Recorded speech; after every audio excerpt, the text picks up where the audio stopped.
सादर प्रणाम। मैं हूं हिमांशु द्विवेदी और स्वागत है आपका एक बार फिर हमारे खास कार्यक्रम चुनावी संवाद में। चुनावी संवाद अब अंतिम दौर की ओर पहुंच रहा है। अंतिम दौर के लिए इसलिए कि आम चुनावी अब अंतिम चरण की ओर बढ़ रहा है। 5 चरण देश में पूरे हो चुके मतदान के, 2 चरण शेष हैं। चुनाव के संदर्भ में सब अपने अपने तरीकों से जानने बूझने समझने की कोशिश कर रहे हैं। इसी क्रम में आज हम देश की राजधानी अर्थात दिल्ली में हैं और दिल्ली में हमारे साथ एक ऐसा शख्स इस समय चर्चा के लिए मौजूद है जो किसी परिचय का मोहताज नहीं है। छात्र राजनीति के आंदोलन से उभरा यह शख्स अपनी विद्वता के कारण से पूरे देश में सम्मान की निगाहों से देखा जाता है। प्रखर पत्रकार के तौर पर कहें या सामाजिक कार्यकर्ता के तौर पर, हर रूप में इस शख्स को एक अलग सम्मान की दृष्टि से समाज ने देखा है। हम बात कर रहे हैं ख्याति प्राप्त पत्रकार राम बहादुर राय जी की। राम बहादुर राय जी आज किन किन पदों पर है वो महत्वपूर्ण नहीं है, वो राम बहादुर राय हैं, यही महत्वपूर्ण है। तो वह राम बहादुर राय जिनकी कलम ने कई आम चुनावों को कवर किया है, इस चुनाव को किस दृष्टि से देख रहे हैं, इसे जानने के लिए हम उनके कार्यालय में बैठे हुए हैं। तो राय साहब, आपका बहुत बहुत स्वागत हमारे खास कार्यक्रम में। और शुरुआत इसी बात से करते हैं कि देश ने तकरीबन 3 दशक के बाद 2014 में स्पष्ट जनादेश दिया, एक पार्टी के संदर्भ में कहें, व्यक्ति के संदर्भ में कहें, और वो जनादेश 2019 में भी दिखाई दिया। 2024 को आप कैसे देख रहे हैं? आपने 2014 की बात की जी। 2014 का चुनाव मैं पहले भी कहता रहा हूँ कि जनता ने उस चुनाव को लड़ा था जी। पार्टियां पीछे थी और ख़ास करके भाजपा भी पीछे थी जी। लोगों की चॉइस, लोग चाहते थे कि नरेंद्र मोदी प्रधानमंत्री बने और वो वैसा ही पार्टी को निर्णय करना पड़ा। फिर जब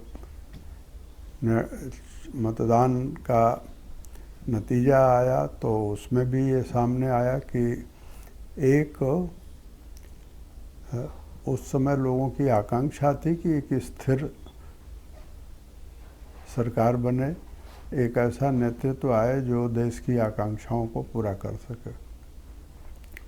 2024 का जो चुनाव है जी, वह मेरी नज़र में अब तक जो 17 चुनाव हुए हैं लोकसभा के, उन सब से अलग जी।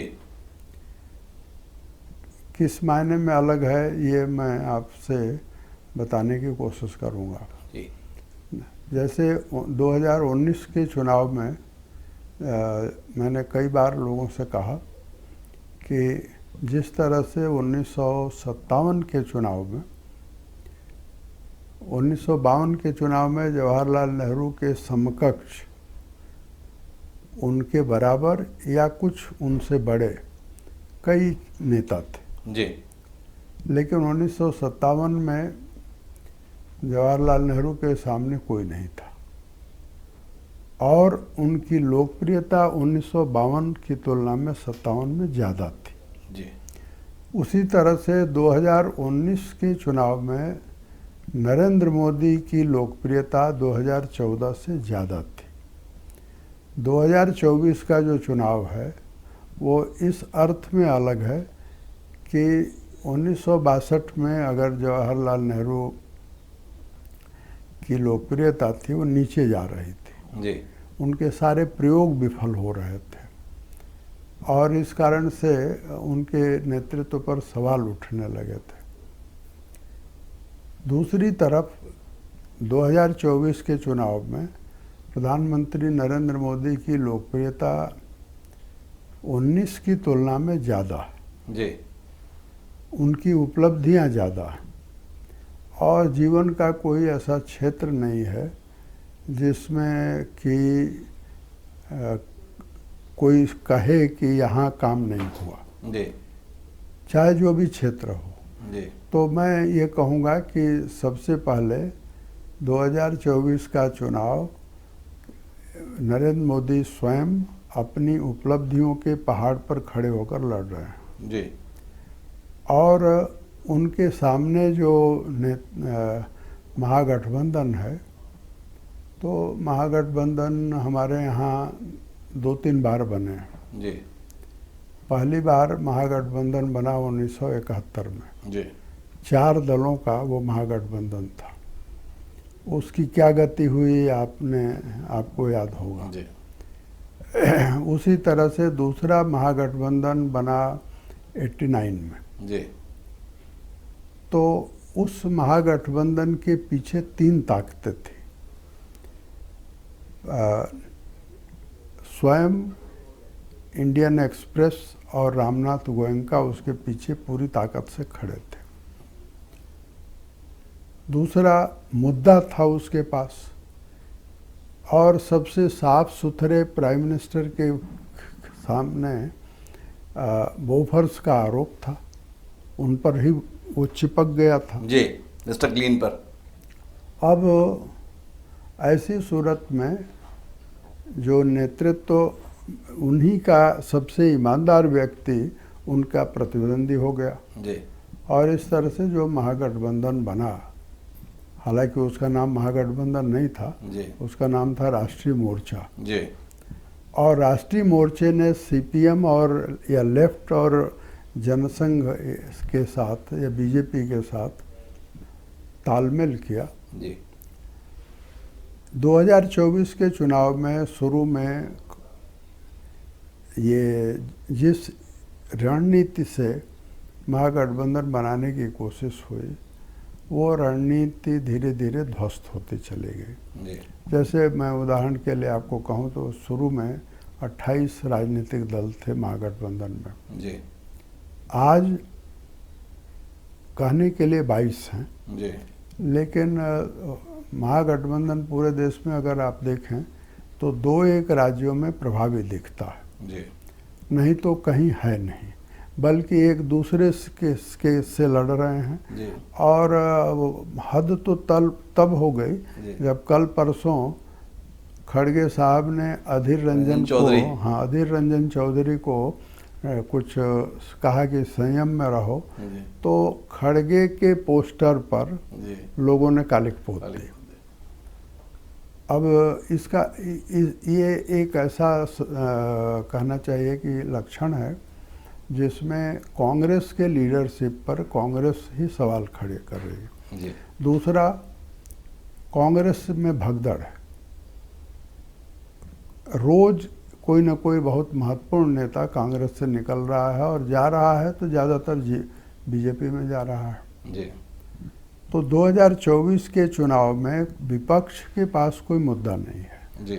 और अगर वो उसने और उनमें कोई एक तालमेल भी नहीं है कि दूसरा, जैसे अमित शाह जी ने एक सवाल पूछा जी। आजकल वो के किसी अपने भाषण में जी। कि आप हमको बताइए, यानी महागठबंधन बताए कि उनका प्राइम मिनिस्टर का उम्मीदवार कौन है। जी। अब ये बहुत जेन्युइन सवाल है। जी। क्योंकि आप घोषित करें या ना करें, लेकिन ये तो मालूम होना चाहिए लोगों को कि ये व्यक्ति, अगर ये गठबंधन जीतता है जी। तो ये व्यक्ति होंगे प्रधानमंत्री। महागठबंधन के पास इसका कोई जवाब नहीं है। लेकिन ये जो आपने इतना संदर्भ के साथ बात की रहे थे और जो अतीत के गठबंधन पे दृष्टि दी, तो ये चेहरे तो तब भी सामने नहीं था। 77 में जनता पार्टी अगर स्वरूप ली थी तो उसमें प्रधानमंत्री कौन होगा इसका उत्तर उस समय पर भी नहीं था। अब 89 में भले विश्वनाथ प्रताप सिंह सामने थे, पर आप तो उस घटनाक्रम के गवाह हैं जिसमें पसंद के तौर पर देवीलाल का नाम तय हुआ। देवीलाल जी ने अपने आप को विड्रॉ करके वीपी सिंह जी का नाम प्रस्तावित किया। वो पूरी कहानी एक अलग तरीके से देखी, पढ़ी, सुनी जाती है। तो कुल मिलाकर अतीत में भी चेहरे को सामने रखकर तो कभी गठबंधन सामने नहीं आया, तो इस बार अचरज क्यों? नहीं, मैं आपको बताता हूँ कि जो 2 उदाहरण आपने दिए उसका दूसरा पक्ष मैं आपको बताता हूँ। जी। 1977 का जो चुनाव था जी। वो ये सही है कि प्रधानमंत्री का कोई चेहरा नहीं था जी। परंतु उससे भी ज़्यादा महत्वपूर्ण बात यह है कि 1977 का चुनाव लोकतंत्र की बहाली के लिए था। जी। एक, दूसरा जेपी के नाम पर लड़ा गया था। जी। मैं आपको एक उदाहरण देता हूँ। जी। 1977 के चुनाव में एक दिन मैं जब लखनऊ गया तो चंद्रभान गुप्त ने मुझे कहा कि कोई अल्मोड़ा नहीं जा रहा है, तुम जाओगे? तो मैंने कहा कि आपका आदेश होगा तो जाएंगे। अल्मोड़ा से डॉक्टर मुरली मनोहर जोशी जनता पार्टी के उम्मीदवार थे। मैं पहले पिथौरागढ़ गया और लखनऊ विश्वविद्यालय छात्र संघ के जो उस समय महासचिव थे, हमारे साथी थे, तो उनको लेकर गया। रमेश छाबड़ा नाम था। तो हम लोग पहले पिथौरागढ़ गए। पिथौरागढ़ में हम जब पहुँचे तो वहाँ के लोगों को मालूम हुआ कि कुछ लोग आ गए हैं, 2 लोग आ गए हैं और वो जोशी जी के पक्ष में या जनता पार्टी के पक्ष में भाषण करना है। तो 10-15 मिनट उन्होंने रिक्शा पर माइक लगा करके घुमाया और उस 10-15 मिनट बाद ही 10-15 हज़ार की वहाँ पिथौरागढ़ में 10-15 हज़ार की सभा हुई जी। थोड़ी देर बाद हम लोग अल्मोड़ा गए। अल्मोड़ा में हमने, मुझे याद है, सभा बड़ी थी। डॉक्टर मुरली मनोहर जोशी कहीं बैठ करके उस सभा को सुन रहे थे। तो मैंने उस सभा में कहा कि देखिए ये चुनाव जेपी के लिए है जी, जेपी का है और जो उम्मीदवार यहाँ का है डॉक्टर मुरली मनोहर जोशी, वो जेपी का उम्मीदवार है जी। और जेपी का वचन है कि अगर आप इनको जिता कर भेजिए, अगर ये काम नहीं करेंगे तो राइट टू रिकॉल जी, हम आपको अपने प्रतिनिधि बुलाने का, वापस बुलाने का अधिकार है जी। और मैंने थोड़ा सा उसमें और जोड़ा, कहा कि आप चाहें तो कान पकड़ कर उनको बुला सकते हैं जी। तो कुछ लोग गए डॉक्टर मुरली मनोहर जोशी के पास और कहा कि राम बहादुर राय ने ये बात कही है जी। तो उन्होंने कहा कि तुम लोग राम बहादुर राय की सही बात को समझो। उन्होंने ये कहा ना कि जेपी के उम्मीदवार हैं डॉक्टर जोशी जी, ये कहा ना कि जिताएंगे जी, तो इसी को समझो। 77 का चुनाव जेपी के नाम पर लड़ा गया जी। और मैं ये भी आपको बताता हूँ कि 3 फरवरी 1977 से पहले 18 जनवरी 1977 को चुनाव की घोषणा हुई थी जी। तो 18 जनवरी से 3 फरवरी के बीच का एक कालखंड है जी, जिसमें बड़े से बड़ा नेता चुनाव लड़ने से सहम रहा था, क्योंकि उसको डर था कि इमरजेंसी में चुनाव हो रहा है, हमको साधन कहाँ से मिलेंगे, प्रचार कौन करेगा। लेकिन जगजीवन राम, हेमवती नंदन बहुगुणा और नंदिनी सतपथी जी ने जिस दिन 3 फरवरी को ये CFD बनाई, माहौल बदल गया। और उस बदले माहौल में जो है वो एक उत्साह आ गया, साधन आने लगे और फिर उसके बाद जो परिणाम हुआ वो आपने देखा। ठीक उसी तरह से ये 1989 में भी, 89 में भी लोगों को मालूम था कि जनता जिसे प्रधानमंत्री के रूप में अब देखना चाहती है, बोफर्स के आरोपी के सामने, वो विश्वनाथ प्रताप सिंह जी। और इसलिए किस तरीके से उनको चुना गया, वो उसमें अगर आप जाएं तो वो एक लंबी कहानी है। मैं उसका गवाह भी हूं और उसका कुछ हद तक उसमें शामिल भी हूं। लेकिन वो इसलिए किया गया, और जनता पार्टी की जो, जनता दल की जो स्थिति थी उसमें वो जरूरी था, क्योंकि चंद्रशेखर जो है वो प्रतिद्वंदी थे। चंद्रशेखर को बाहर करने के लिए वो तरीका अपनाया गया। हाँ। लेकिन ये तय था कि विश्वनाथ प्रताप सिंह जब कांग्रेस से बाहर आ गए, जनमोर्चा बनाया पहले और उसके बाद जनता दल बना। 11 अक्टूबर 1988 को जनता दल बना जी, और बेंगलोर में बना जी। उसकी बेंगलोर में पहली रैली हुई। तो ये दोनों समय पर बहुत चेहरा साफ था। जी। आज 2024 में ये चेहरा साफ नहीं है। जी। कैसे नहीं है ये मैं आपसे कहना चाहता हूँ। जी। पहली ही मीटिंग में अरविंद केजरीवाल और ममता बनर्जी ये दोनों को मैं कहता हूँ महागठबंधन के ये भस्मासुर हैं। जी। इन दोनों ने आपस में बातचीत करके और ऐसी हालत बनाई कि जहाँ कन्वीनर नीतीश कुमार होते जी। वहाँ इन्होंने खड़गे को कन्वीनर बनवा दिया। जी। राहुल गांधी इस बात को समझ नहीं सके, या समझ सके तो कुछ फिर कर नहीं सके। वो भी उसकी योजना के हिस्से बने। हो सकते हैं। अब जहाँ ऐसा अविश्वास हो जी। एक दूसरे के प्रति, और दूसरी तरफ ये देश 10 साल से एक स्थिर सरकार के फायदे देख रही है, जी। तो वहाँ ये एक तरफ गठबंधन और दूसरी तरफ नरेंद्र मोदी, तो ये चुनाव जो है 2024 जैसा मैंने कहा, इस मायने में भी अलग है कि ये चुनाव इमेज का है। जी। और नरेंद्र मोदी की इमेज के सामने दूसरी कोई इमेज नहीं है।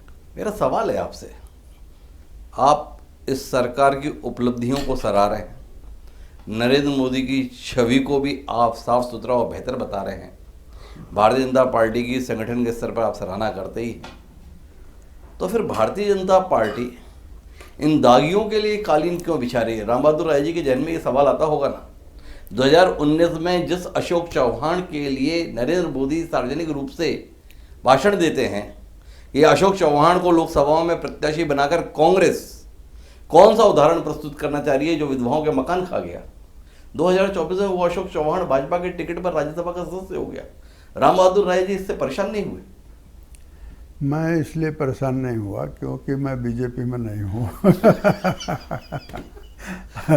जो बीजेपी में हैं वो परेशान हुए होंगे जी। क्योंकि एक आदमी कोई जो वहाँ का टिकट का दावेदार रहा होगा उसकी परेशानी होगी।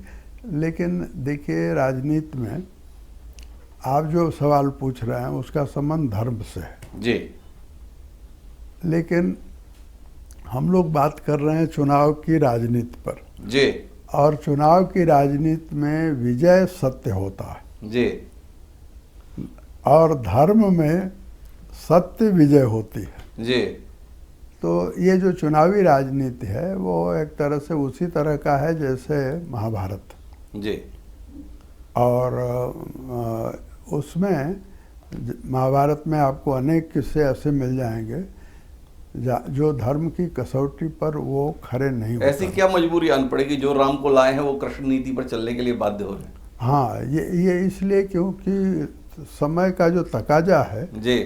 मैं इसको इस तरह से कहूँगा कि ये ओवर कॉन्फिडेंस, आप बाद में शिकायत करेंगे कि ये बड़े ओवर कॉन्फिडेंस में थे। जी। तो ओवर कॉन्फिडेंस की जगह जो सामाजिक यथार्थ है, जी, जो राजनीतिक यथार्थ है, उसको पहचानने में बीजेपी का नेतृत्व भूल नहीं कर रहा है। जी। 2004 में ये भूल हुई थी। जी। और मेरा ये मानना है कि जो सामाजिक और राजनीतिक यथार्थ है उसको अगर इतिहास के संदर्भ में आप देखें जी, तो कांग्रेस जब फ्रीडम मूवमेंट लड़ रही थी और पार्टी नहीं थी, एक मंच था, तब भी कांग्रेस 1 लाख गांव से ज़्यादा गांव में वो पहुंची नहीं थी। जी। लोकसभा के चुनाव ने उसको हर गांव में पहुंचाया। बीजेपी भी, इसका संगठन सबसे बड़ा है, इसका दावा है कि ये दुनिया की सबसे बड़ी पार्टी हो गई है। ये सब सही होते हुए भी बीजेपी आज देश के 6.5 लाख गाँव में नहीं है। जी। लेकिन 6.5 लाख गाँव में नरेंद्र मोदी हैं। जी। और नरेंद्र मोदी के लिए जो एक सामाजिक ताना बाना चाहिए, राजनीतिक ताना बाना चाहिए, उसका यथार्थ ये है कि आप जहाँ नहीं हैं वहाँ लोगों को जोड़ें। जी। मैं व्यक्ति की बात नहीं कर रहा हूँ, लेकिन ये लोकसभा के चुनाव और राजनीतिक अभियानों में लोग जब जुड़ते हैं, और ये जो 2004 तक जो बीजेपी थी उसकी जो अंतिम संख्या थी वो 182 थी जी। और मैं आपसे एक सवाल पूछता हूँ जी कि क्या बीजेपी के समर्थक भी कभी सोच सकते थे कि उनका स्पष्ट बहुमत आएगा? जी। मुझे याद है 2004 के बाद जब बीजेपी की पराजय या एनडीए की पराजय हो गई जी। तो जितने लेख लिखे गए विश्लेषण के हिंदी और अंग्रेजी में, ज़्यादातर लेख मेरे पास अभी भी हैं जी। उन लेखों की एक ही भाषा है जी। एक ही निष्कर्ष है जी। कि बीजेपी का जो सामाजिक ताना बाना है वो उसे 182 से ज़्यादा आगे नहीं जाने देता। जी। दूसरी तरफ 2014 है जी। 2019 है, जब उसी बीजेपी के सामाजिक ताने बाने को एक बार स्पष्ट बहुमत, दूसरी बार उससे थोड़ी बढ़त, जी। और ये तीसरी बार, मैं संख्या की बात नहीं कर रहा हूँ, लेकिन मैं ये जानता हूँ कि इस समय चुनाव के अभियान को जो लोग देख रहे हैं वो दो बातें कह रहे हैं। नंबर एक कि 2019 जैसा उत्साह नहीं है। जी। अब 2019 जैसा उत्साह ये आफ्टर थाट इसलिए है क्योंकि मैंने 2019 भी देखा है, आपने भी देखा है। जी। 2019 में कौन कहता था कि बड़ा उत्साह है? जी। चुनाव परिणाम के बाद उत्साह दिखाई पड़ा। जी। 2024 के चुनाव परिणाम के बाद भी दिखाई पड़ेगा कि उत्साह है। आज जो लोग ये कह रहे हैं कि उत्साह नहीं है और मतदाता उदासीन है, जी। मैं दूसरी बात, उसका जो दूसरा पहलू है, मैं उसकी तरफ आपका ध्यान खींच रहा हूँ जी।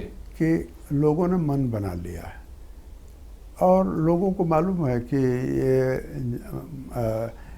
जो प्रधानमंत्री हैं, जो लीडरशिप है, उस लीडरशिप ने जो कहा है वो किया है। मैं बीच में रोकना चाहता हूँ राय साहब, पूरी विनम्रता के साथ, माफी के साथ। हाँ हाँ हाँ। आपने कहा जो कहा सो किया है। हाँ, ये राम बहादुर राय जी बोल रहे हैं। हाँ, तो इन्होंने तो कहा था कि सत्ता में आएंगे, विदेशों से काला धन जो है वो वापस लाएंगे। लोग सवाल करते हैं विदेशों से लाया हुआ काला धन कहाँ गया। नोटबंदी के संदर्भ में ये सवाल उठता है कि कहा था कि इसके साथ में ही अवैध नोटों का मामला बंद हो जाएगा। अवैध नोट बड़ी संख्या में पकड़े जाते हैं। इस बात पर भी लोग सवाल उठाते हैं कि किसानों की आय दुगनी की जाएगी। किसानों की आय दुगनी के संदर्भ में प्रश्न खड़े किए जा रहे हैं। तो ऐसे तमाम मसले हैं जिसके संदर्भ में कहा गया था कि हम ये करेंगे, पर उनकी उपलब्धियों के संदर्भ में वातावरण में मौन व्याप्त है। सीमाएं सुरक्षित रखने की बात कही थी तो मणिपुर के मुख्यमंत्री स्वीकार रहे हैं कि म्यांमार ने जो है गांव बसा लिए हैं। चीन के अंदर आने के संदर्भ में बात हो रही है। तो इसके संदर्भ में राम बहादुर राय जी की दृष्टि तो जाती होगी। क्या कहते हैं राम बहादुर राय साहब इस पे? मैं इसको इस तरह से कहता हूँ जी कि ये नरेंद्र मोदी का नेतृत्व ये पहला नेतृत्व है जिसने दरअसल जो वादे किए उसके प्रति उनका कमिटमेंट है। जी। मैं इसको उदाहरणों से आपको बताना चाहता हूँ। जी। जैसे विश्वनाथ प्रताप सिंह जब प्रधानमंत्री बने तो उनका एक ही कमिटमेंट था, वो था कि हम बोफर्स की जांच कराएंगे और देश को भ्रष्टाचार से मुक्त करेंगे। ये उन्होंने ईमानदारी से जांच की तो कोशिश की, उसकी हमको जानकारी है, लेकिन वो पूरा का पूरा वो चुनकर आए थे इस वादे पर कि भ्रष्टाचार का हम खात्मा करेंगे। अब आप देखिए उनके शासन को, आप देखिए हालांकि 11 महीने ही रह पाए जी, लेकिन भ्रष्टाचार का राजनीतिकीकरण तो हुआ, भ्रष्टाचार के खात्मे की शुरुआत विश्वनाथ प्रताप सिंह नहीं कर सके। भ्रष्टाचार आज भी उसी तरह से एक मुद्दा है जैसे पहले था, और भ्रष्टाचार हमारे यहाँ की राजनीति में, संसदीय राजनीति में 1962-63 से, 1963 के पटना अधिवेशन में पहली बार कांग्रेस के अध्यक्ष ने भ्रष्टाचार, नीलम संजीवा रेड्डी अध्यक्ष थे जी, कांग्रेस के अध्यक्ष ने भ्रष्टाचार का मुद्दा उठाया, तब जा कर के जो है वो एक कमीशन बना। नरेंद्र मोदी की सरकार भ्रष्टाचार के सवाल पर कोई समझौता नहीं कर रही है जी, तो हम कह सकते हैं कि जो कमिटमेंट था उसकी तरफ हैं, उसकी तरफ इनका ध्यान भी है और उस पर काम भी हो रहा है जी। हाँ, ये भी आप कह सकते हैं कि ये बीजेपी के बहुत सारे लोग हैं या उस सरकार में बहुत सारे लोग हैं जिन पर शायद आरोप होंगे जी, उसकी स्टेज आएगी, मुझे ऐसा लगता है जी। लेकिन ये तो सब मानेंगे कि भ्रष्टाचार के खिलाफ एक बहुत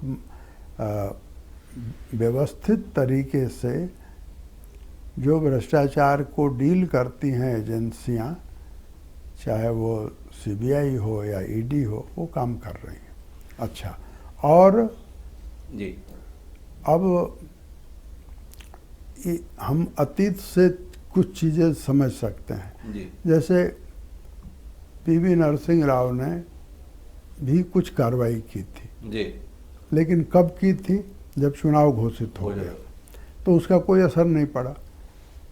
लेकिन 2014 से ही कार्रवाई जो शुरू हुई है वो नतीजे तक पहुंची है कई जगहों पर। जी, जैसे मान लीजिए अभी एक चार्ट आया, मनमोहन सिंह के कार्यकाल में भी ईडी के सैकड़ों केसेस हैं लेकिन सक्सेस रेट 0 है।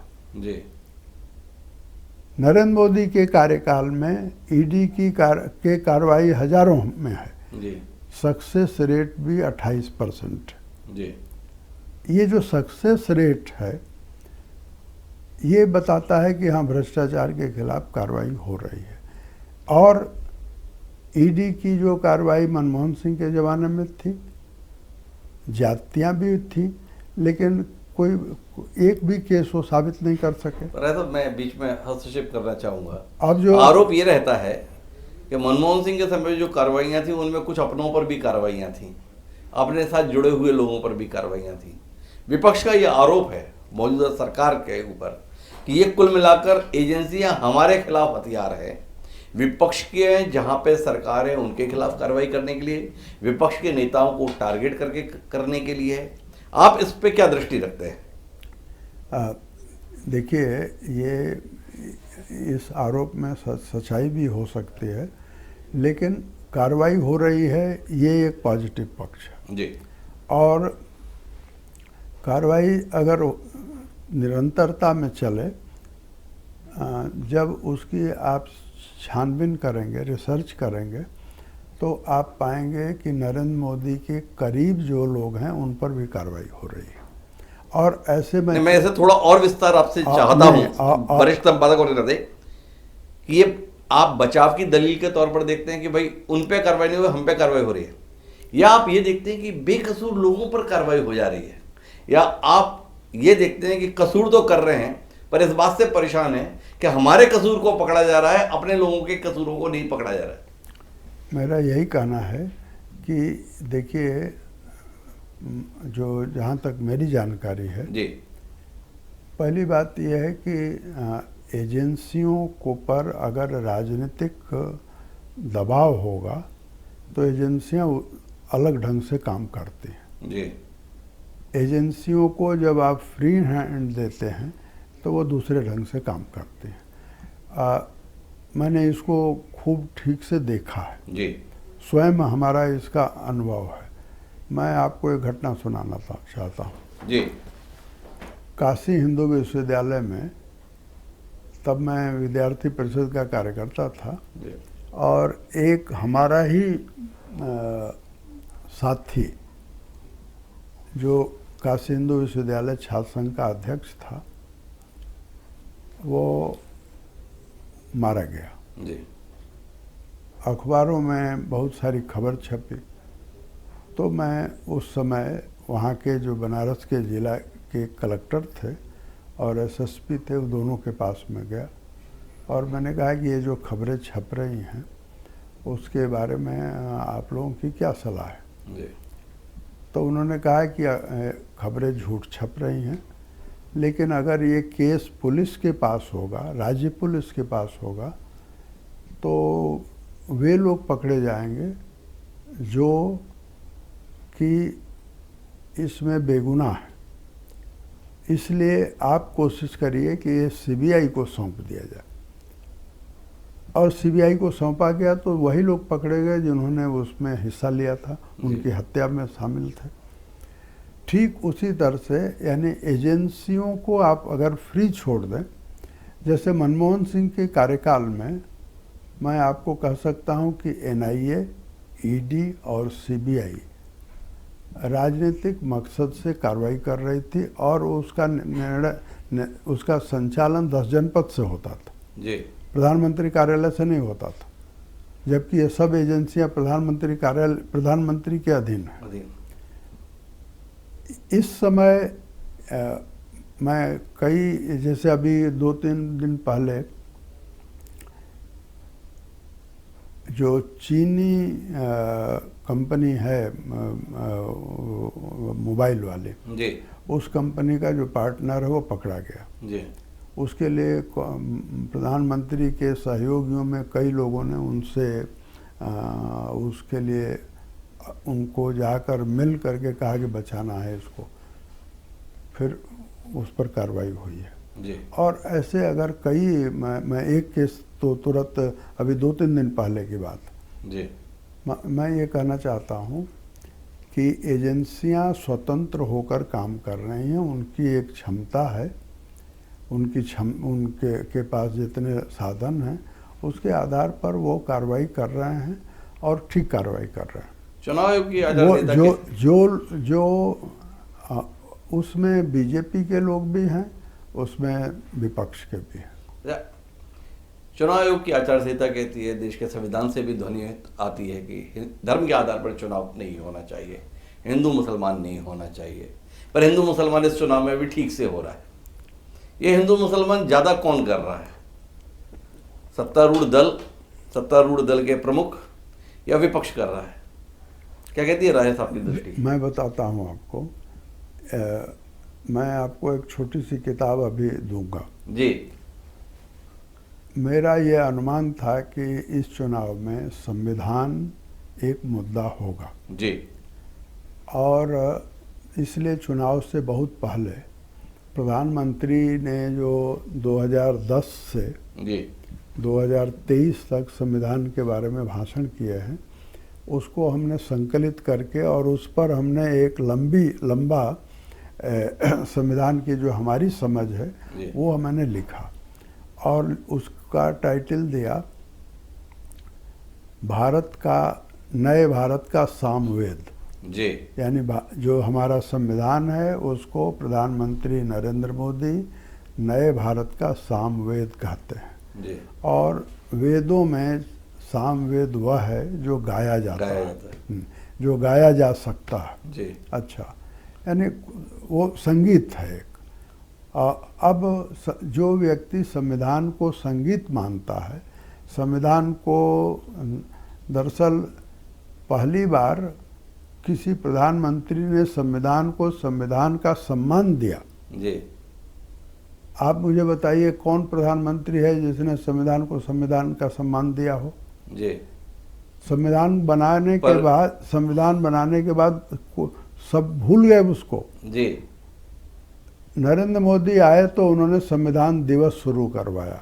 संविधान दिवस शुरू करवाने से हुआ ये कि एक संवैधानिक चेतना भारत के नागरिकों में, नौजवानों में, नई पीढ़ी में पैदा हुई। और अब 26 नवंबर एक ऐसा राष्ट्रीय पर्व बन गया है, तो जो आदमी संविधान को सम्मान दे रहा है उसके के पर ही आरोप लग रहा है कि संविधान खतरे में है, लोकतंत्र खतरे में है। तो प्रधानमंत्री ने जो उलट करके जवाब दिया है उसको आप हिंदू मुस्लिम की नज़र से देख रहे हैं। मैं उसको देख रहा हूँ कि एक प्रधानमंत्री है जो हिम्मत से कह सकता है कि आप लोगों ने हिंदू मुसलमान किया। और आज उन्होंने जो आज पीटीआई को इंटरव्यू दिया है उसमें उन्होंने कहा है कि हमने कभी माइनॉरिटी के शब्द के खिलाफ एक शब्द नहीं कहा जी। परंतु अभी आप जरा याद करिए जी, मनमोहन सिंह आए तो 2005 में उन्होंने सच्चर कमेटी बनाई जी। सच्चर कमेटी क्या है? सच्चर कमेटी वही है जो 1940 में मुस्लिम लीग ने जिस तरह से रेजोल्यूशन पास किया था और भारत का बंटवारा किया था जी। सच्चर कमेटी की पूरी रिपोर्ट आप देख लीजिए तो वो देशद्रोह से कम नहीं है जी। क्योंकि सच्चर कमेटी कहती है कि मुसलमान धर्म के आधार पर आरक्षण दिया जाना चाहिए जी। और सच्चर कमेटी की रिपोर्ट के बाद दूसरा एक कमीशन बैठा, रंगनाथ मिश्रा कमीशन जी। रंगनाथ मिश्रा कमीशन ने भी और ज़्यादा उसको बढ़ करके और एक लॉजिकल स्वरूप में कहा कि वो माइनॉरिटी की बात करते हैं लेकिन उनके लिए माइनॉरिटी माने मुसलमान, और मुसलमान को आप आरक्षण देने की बात रंगनाथ मिश्र कमीशन की रिपोर्ट में है। रंगनाथ मिश्र कमीशन की रिपोर्ट को वो लागू नहीं कर सके, उसका कारण ये था कि रंगनाथ मिश्र कमीशन की रिपोर्ट की सेक्रेटरी यानी कमीशन की सेक्रेटरी थी आशा दास जी। आशा दास ने डिसेंट नोट लिख दिया और वो दोनों रिपोर्ट मेरे पास है, मैं उसका विद्यार्थी हूँ एक तरह से। ये दोनों रिपोर्ट कांग्रेस के छलावे को बहुत साफ साफ बताती हैं और यही बात प्रधानमंत्री नरेंद्र मोदी अपनी सभाओं में कह रहे हैं कि कांग्रेस है जो दरअसल धर्म के आधार पर आरक्षण की बात कर रही है। यानी हिंदू मुस्लिम की बात कौन कर रहा है? कांग्रेस कर रही है। नहीं, कांग्रेस तो दूसरी बात कर ही रहा था। कांग्रेस राहुल गांधी जी तो बता रहे हैं कि वो तो जिसकी जितनी भागीदारी उसकी उतनी हिस्सेदारी का अभियान लेकर निकल लिए हैं। जाति आधारित जनगणना के आधार पर देश का काया पलट करने वाले हैं। उस काया पलट के संदर्भ में साहब की कोई दृष्टि जा रही है? हिंदू मुसलमान तो ठीक है, राहुल गांधी तो उससे बहुत आगे निकल गए। नहीं, राहुल गांधी जो कह रहे हैं जाति जनगणना की बात कर रहे हैं जी। जाति जनगणना को अगर आप देखेंगे जी तो चिदम्बरम साहब ने एक जाति जनगणना करवाई थी जी। जो लोग जाति जनगणना के बारे में जानते हैं वो ये भी जानते हैं कि 5,000 करोड़ रुपए खर्च हुए और एक सर्वे हुआ था जी। जब 2014 में नरेंद्र मोदी प्रधानमंत्री बनकर के आए तो उस सर्वे की रिपोर्ट नीति आयोग को दी गई जी। और वो सर्वे की रिपोर्ट को नीति आयोग ने कूड़ेदान में फेंक दिया, क्योंकि सर्वे की जो रिपोर्ट है या जाति जनगणना जो है, जनगणना अपने आप में हमारे यहाँ 1871 वगैरह से जाति जनगणना माने जनगणना चल रही है जी। हर 10 साल पर हो रही है। जनगणना एक वैज्ञानिक प्रक्रिया हो गई है जी। लेकिन मनमोहन सिंह की सरकार ने उस वैज्ञानिक प्रक्रिया से जनगणना नहीं करवाई जी। एक अलग से सर्वे करवाया प्लानिंग कमीशन से जी। और उसमें 5,000 करोड़ रुपया खर्च हुआ। कोई सरकार 5,000 तो चिदम्बरम को पर चार्जशीट किया जाना चाहिए जी। कि आपने 5,000 करोड़ रुपया बर्बाद किया। अच्छा, अब ये जो राहुल गांधी जाति जनगणना की बात कर रहे हैं, मैं व्यक्तिगत रूप से जाति जनगणना के पक्ष में हूँ जी। मैं इसलिए पक्ष में हूँ कि 1931 के बाद जी। कोई जाति जनगणना नहीं हुई है, एक बात। और जाति जनगणना अगर होती है तो जिन जातियों को आरक्षण मिला है, संविधान के आधार पर मिला है, उन जातियों में, उसी कैटेगरी में अब ज़रूरत है उसी में जिनको आरक्षण का लाभ नहीं मिला है उनको आरक्षण का लाभ मिलना चाहिए जी। ये उसका आधार क्या हो? उसका आधार जाति जनगणना हो सकती है, लेकिन जाति जनगणना के लिए ज़रूरी यह है कि सेंसस में, यानी सेंसस में उसको शामिल किया जाए। इसके बारे में ये एक नीतिगत मामला है, लेकिन उसको जाति जनगणना को नारे की तरह इस्तेमाल करना, ये तो चुनावी नारे में के रूप में इस्तेमाल कर रहा है, दूसरा उस पर मौन बना हुआ है। राम बहादुर राय जैसा प्रखर पत्रकार मान रहा है कि 1931 से जाति आधारित जनगणना नहीं हुई है, होनी चाहिए। तो माननीय नरेंद्र मोदी जी और भारतीय जनता पार्टी की दृष्टि इस दिशा में क्यों नहीं जा रही? तब नहीं जा रही वो, ये उनसे पूछिए क्यों नहीं जा रही। उनके साथ मिलना आपका होता है, आप कहे मुझसे रहे। लेकिन मैं ये कहूँगा कि ये जो राहुल गांधी जो बातें कह रहे हैं वो बेसिर पैर की बातें कर रहे हैं जी, क्योंकि और राहुल गांधी वास्तव में उस राजीव गांधी के पुत्र हैं जो दरअसल जिनको राजनीति की कोई समझ थी नहीं जी। मैं अनुभव से कह सकता हूँ कि राजीव गांधी अपने सलाहकारों से चलते थे जी। सही सलाहकार उनको मिले तो Indira Gandhi national centre for arts जैसा एक इंस्टीट्यूशन बना, और तब वो सही सलाहकार थी कपिला वात्स्यायन जी या उपल जयकर। लेकिन उनके जो गलत सलाहकार थे उनको उन्होंने बोफर्स में फंसा दिया, और कुछ षड्यंत्रकारी सलाहकार थे उन्होंने उनकी हत्या करवा दी जी।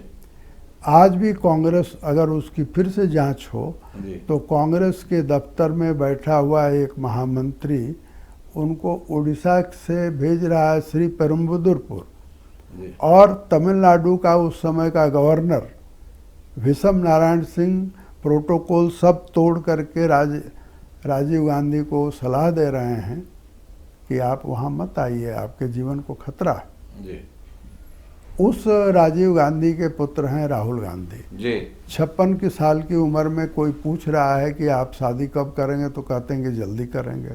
56 साल की उम्र में कोई शादी होती है जी। अच्छा, लेकिन उनके आज जो सलाहकार हैं वे ऐसे लोग हैं जिन पर वो चल रहे हैं, उनकी कोई प्रामाणिकता नहीं है, उनकी कोई विश्वसनीयता नहीं है। इसीलिए जो नारे दे रहे हैं और जो बातें कह रहे हैं उसका कोई सिर पैर नहीं है। चलिए अब अपन आखिरी दौर पर पहुंचते हैं। हालांकि आप तो इंसाइक्लोपीडिया हैं भारतीय राजनीति के संदर्भ में, पर दिल्ली में बैठे दिल्ली के मुख्यमंत्री की बात न करें, थोड़ी ज्यादती हो जाएगी। नरेंद्र मोदी सफलता की जिस भी शिखर पर हों, पर नरेंद्र मोदी के समानांतर ही दिल्ली में सफलता के नए शिखरों को स्पर्श करने वाले शख्स का नाम है अरविंद केजरीवाल, और उनके राजनीतिक दल का नाम है आम आदमी पार्टी। आम आदमी पार्टी और अरविंद केजरीवाल, इन दोनों पर राम बहादुर राय जी की दृष्टि कैसी है? मैं आपको एक बात बताता हूँ जी। ये मुझे 2-3 दिन पहले किसी ने मुझे कुछ लाइनें भेजी जी। पहले वो लाइनें आपको सुनाता हूँ जी। लाइनें ये भेजी कि आम आदमी पार्टी की आजकल बड़ी चर्चा हो रही है जी। आखिर उसमें आम का कौन सा गुण आ गया है जी। इस पर मैंने कुछ रिसर्च किया जी। तो पाया कि आम जब कच्चा रहता है तो उसकी चटनी बनती है, अचार बनता है, और जब पक जाता है तो उसको चूसने में बहुत मज़ा आता है जी। आम आदमी पार्टी की हालत यही है जी। जब वो कच्चा था तो अरविंद केजरीवाल ने उसकी चटनी बना दी, अचार बना दिया जी। और अब ईडी उसको चूस रही है जी। अरविंद केजरीवाल हमारे पुराने मित्र हैं जी। मनीष सिसोदिया हमारे पुराने मित्र हैं जी।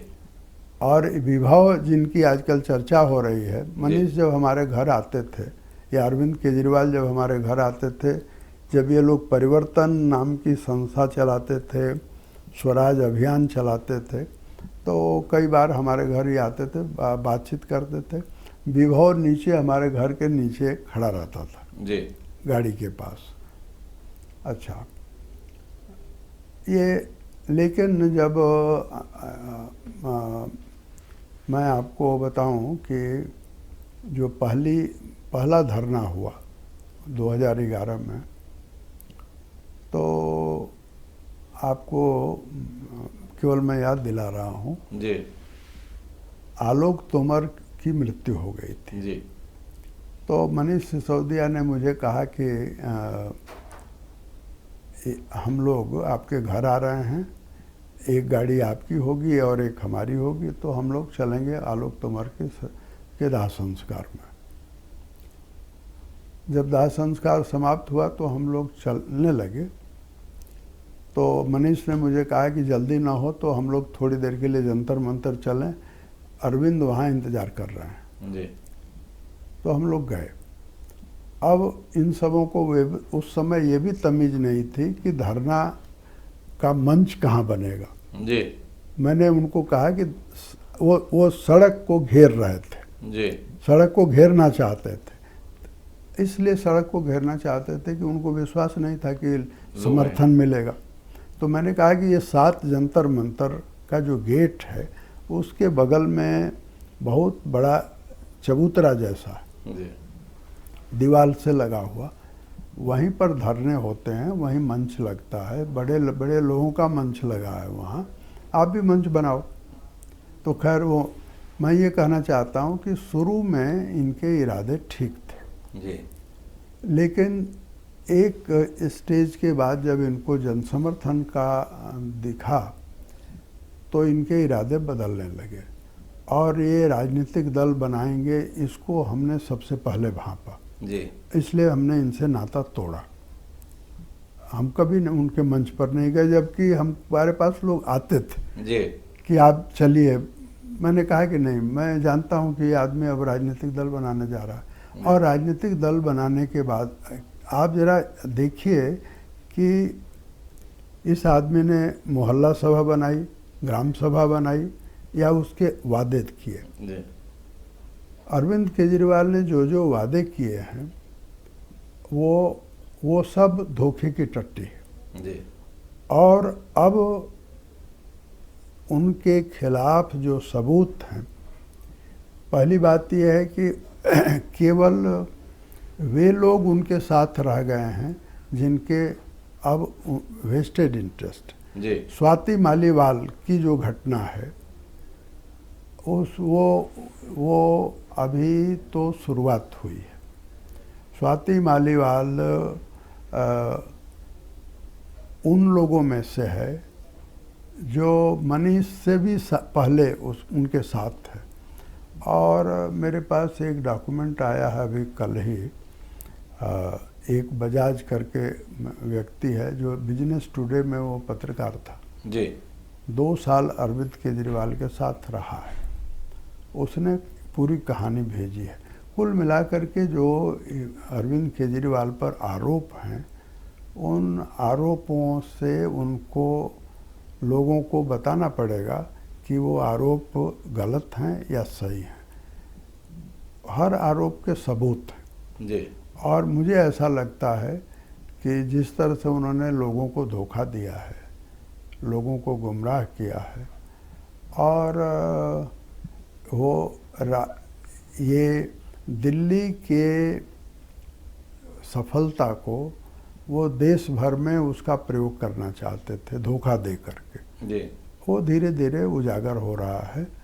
अरविंद केजरीवाल अंततः अपने कर्मों से भ्रष्टाचार का एक ऐसा उदाहरण बनेंगे जो उसके बाद लोग कहेंगे कि अब राजनीतिक लोगों पर ज़रा भरोसा कम करिए, कम करना चाहिए। तो अब मैं आखिरी शख्सियत पे आता हूँ, नाम नरेंद्र मोदी।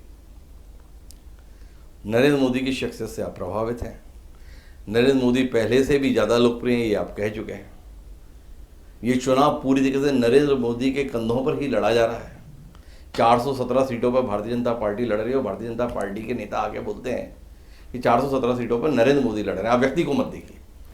जानना आपसे यह है कि जो राजनीतिक दल ये कहता था सबसे पहले देश, फिर दल और आखिरी में व्यक्ति, उस दल में सबसे महत्वपूर्ण व्यक्ति है नरेंद्र मोदी का इतना मजबूत होना, इस शिखर पर पहुंचना देश और दल दोनों के लिए फायदेमंद या नुकसानदेह? राम बहादुर जी। ये देखिए, जो संसदीय राजनीति है जी, संसदीय राजनीति के कुछ तकाजे हैं। उसमें 72 साल का जो की संसदीय राजनीति है जी, और मैं ये कहूँगा कि 72 साल की नहीं, उससे ज़्यादा है जी। हमारे यहाँ। भारत ने संसदीय राजनीति पर की दिशा में कदम रखा 1937 के चुनाव में। तो 1937 से जो एक सिलसिला चला आ रहा है उसको आप अचानक पलट नहीं सकते। हम बीजेपी और नरेंद्र मोदी को थोड़ा उससे अलग इस रूप में देखना चाहिए कि नेतृत्व के रूप में नरेंद्र मोदी हैं, लेकिन बीजेपी संगठन के रूप में दरअसल एक मजबूत संगठन भी है उनके पीछे। वो केवल पर्सनालिटी के कारण जो है वो चुनाव नहीं लड़ रहे हैं, बल्कि उस पर्सनालिटी के पीछे एक कार्यकर्ताओं का बहुत बड़ा संगठन है। इसलिए व्यक्तित्व का केंद्रित जो संसदीय राजनीति में महत्व बना है उसके कारण ये जो 2024 का चुनाव हो, पहले का चुनाव हो, हर चुनाव में आपने देखा होगा वाजपेयी जी जब थे तब भी, राजीव गांधी थे तब भी, केवल पीवी नरसिंह राव ऐसे थे जो दरअसल उनको प्रोजेक्ट नहीं किया जा सका। नहीं तो जितने चुनाव हुए हैं प्रधानमंत्री या प्रधानमंत्री के उम्मीदवार को प्रोजेक्ट करके ही आप लोगों से जुड़ते हैं। तो उसमें मुझे तो ये, हाँ, इंदिरा गांधी की स्टाइल होती तो आपको संदेह करने का कोई कारण होता। जी। नरेंद्र मोदी की स्टाइल और इंदिरा गांधी की स्टाइल में फ़र्क है। जी। नरेंद्र मोदी सुशील मोदी के घर में जाकर उनके परिवार से मिलकर 20 मिनट उनका हालचाल, उनके शोक में अपनी संवेदना व्यक्त करते हैं। जी। नरेंद्र मोदी कार्यकर्ताओं के साथ बैठ कर के पटना में, कल रात की ही बात है, जी, एक एक आदमी से उन्होंने अलग अलग बात की है। तो एक ऐसा व्यक्ति जिसके पास ऊर्जा है इस उम्र में भी और स्टेमिना है, जी, जिससे कि वो लोगों को आश्चर्य होता है जी, कि ये व्यक्ति इतनी मेहनत कैसे कर पाता है। जिन लोगों ने उनका इंटरव्यू किया है बनारस में या और जगहों पर, उन व्यस्तताओं में उन्होंने भी देखा है। तो मैं ये कहता हूँ कि ये व्यक्ति केंद्रित राजनीति बीजेपी की नहीं है, नरेंद्र मोदी केंद्रित राजनीति नहीं है, ये संसदीय राजनीति का तकाजा है। संसदीय राजनीति का तकाजा है। तो अब अंतिम बिंदु पर आता हूँ और आपके राजनीतिक अनुभव के निचोड़ को आंकड़े की शक्ल में चाहता हूँ। नरेंद्र मोदी जी ने लक्ष्य चुनाव घोषणा के बाद नहीं दिया, संसद में कहा अब की बार 400 पार एनडीए, 370 पार भाजपा। लक्ष्य कितना मुश्किल जान पड़ता है, क्या लक्ष्य पे पहुंच रहे हैं? मेरा ख्याल है कि 2019 से ज़्यादा सीटें आएंगी। जी। तो 2019 से ज़्यादा आपने भाजपा और एनडीए को तो पहुंचा दिया, कुछ चिंता कांग्रेस की भी कर लीजिए। कांग्रेस 44-52 पर पहुंची, 2014 में 44, इस बार 52। क्या कहते हैं रायधर? केरल में 2019 में कांग्रेस को 14 सीटें मिली और उसके नेतृत्व वाले गठबंधन को 19 सीट मिली। जी। तो 52 में से 14 सीट तो उसको केवल केरल से मिली थी। जी। अब वो बाकी सीटें पूरे देश से उसको मिली हैं। जी।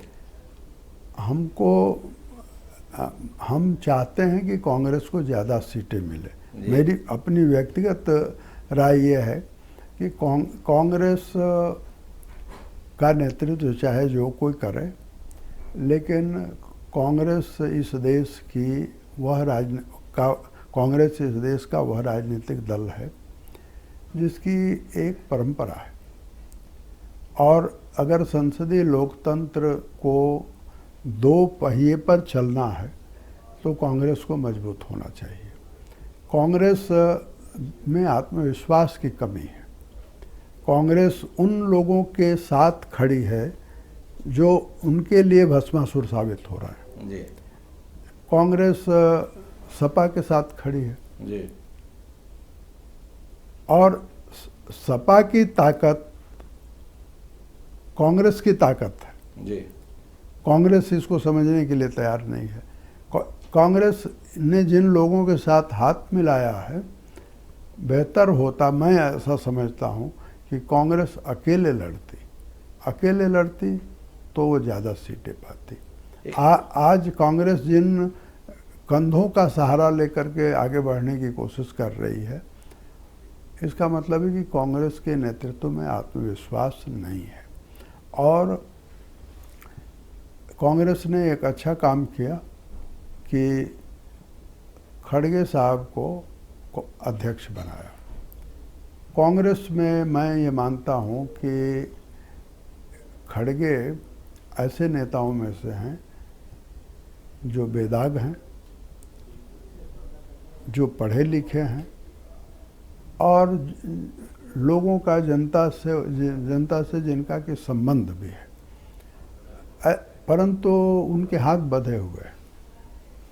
उनको केवल बीजू का बना करके रख दिया जी। अगर कांग्रेस में और बीजेपी में दोनों जगह अध्यक्ष अपने आप में बहुत निर्णायक होता है जी। खड़गे निर्णायक होते तो कांग्रेस का भविष्य अच्छा होता। और ऐसा आपने बोल ही दिया तो एक बात बता दीजिए, ये खड़गे जी के हाथ तो आपको बंधे हुए दिखाई देते हैं, वो भारतीय जनता पार्टी के राष्ट्रीय अध्यक्ष हैं जगत प्रकाश नड्डा जी, उनके हाथ कितने खुले हुए आपको दिखाई देते हैं? देखिए, ये जो जगत प्रकाश नड्डा हैं, जेपी नड्डा, उन्होंने अपने को साबित किया है कि वो अध्यक्ष हैं, और बीजेपी का एक स्वभाव भी है कि वो अध्यक्ष का सम्मान करती है, तो उनके पूरे हाथ खुले हुए हैं जी। अध्यक्ष लोगों को ऐसा लगता है कि ये एक फर्क लोगों को कांग्रेस की दृष्टि से जब जेपी नड्डा को देखते हैं या कांग्रेस के उदाहरणों से जेपी नड्डा को देखते हैं तो जेपी नड्डा बहुत कमज़ोर अध्यक्ष दिखेंगे, लेकिन जब आप बीजेपी की परंपरा में जेपी नड्डा को देखेंगे तो आप ये पाएंगे। हम कांग्रेस से नहीं देखना चाहते, नहीं, राय साहब हम जो देखना चाहते हैं ना, वो केवल अमित शाह और जेपी नड्डा के बीच में देखना चाहते हैं। तो राय साहब उस दृष्टि से हमें दिखाएं ना। मैं आपको ये बताना चाहता हूँ कि जब अमित शाह अध्यक्ष थे जी, तो अमित शाह ने जितनी आज़ादी ली और अपनी टीम को दी, वही आज़ादी जेपी नड्डा को भी है। और ये प्रधानमंत्री भी और अमित शाह भी, राजनाथ सिंह भी जेपी नड्डा को अध्यक्ष के नाते देखते हैं जी, और वो निर्णायक अध्यक्ष है। कोई टिप्पणी आप अमित शाह जी पर भी करना चाहेंगे हमारे इंटरव्यू के अंतिम बिंदु पर? मैं ये कहूँगा कि इस चुनाव के दौर में ये अमित शाह ने जो बयान दिए हैं जी, वो बयान बहुत सटीक है जी, और वो बयान कुछ बयान तो ऐसे हैं जो दरअसल मैं उसको कहूँगा कि चुनाव के बाद लोग उसको याद रखेंगे। जी, तो कुल मिलाकर हमने राम बहादुर राय साहब के साथ वर्तमान आम चुनाव को लेकर खुलकर बातचीत की और राय साहब भी खुलकर बोल रहे हैं। उनका मानना है कि वर्तमान में जो देश का नेतृत्व है वो अपनी लोकप्रियता को वक्त गुजरने के साथ और बढ़ाता चला जा रहा है, इसलिए उनका अपना अनुभव ये कहता है कि भारतीय जनता पार्टी और एनडीए दोनों ही 2019 के मुकाबले और बेहतर प्रदर्शन करेंगे। कांग्रेस के संदर्भ में उनकी हसरत है कि कांग्रेस को मजबूत होना चाहिए, देश को इसकी जरूरत है, पर स्वयं कांग्रेस के दिशा में कुछ कर रही है इसको लेकर वो सवाल खड़े करते हैं। उनका ये भी मानना है कि देश ठीक दिशा में जा रहा है, इसलिए हमें नई उम्मीदों के साथ इस चुनाव को देखना चाहिए। तो राय साहब, आपका बहुत बहुत धन्यवाद हमारे साथ इस चर्चा के लिए समय निकालने के लिए। और दोस्तों, आज की इस बातचीत में इतना ही। मुझे दीजिए याद, सादा प्रणाम।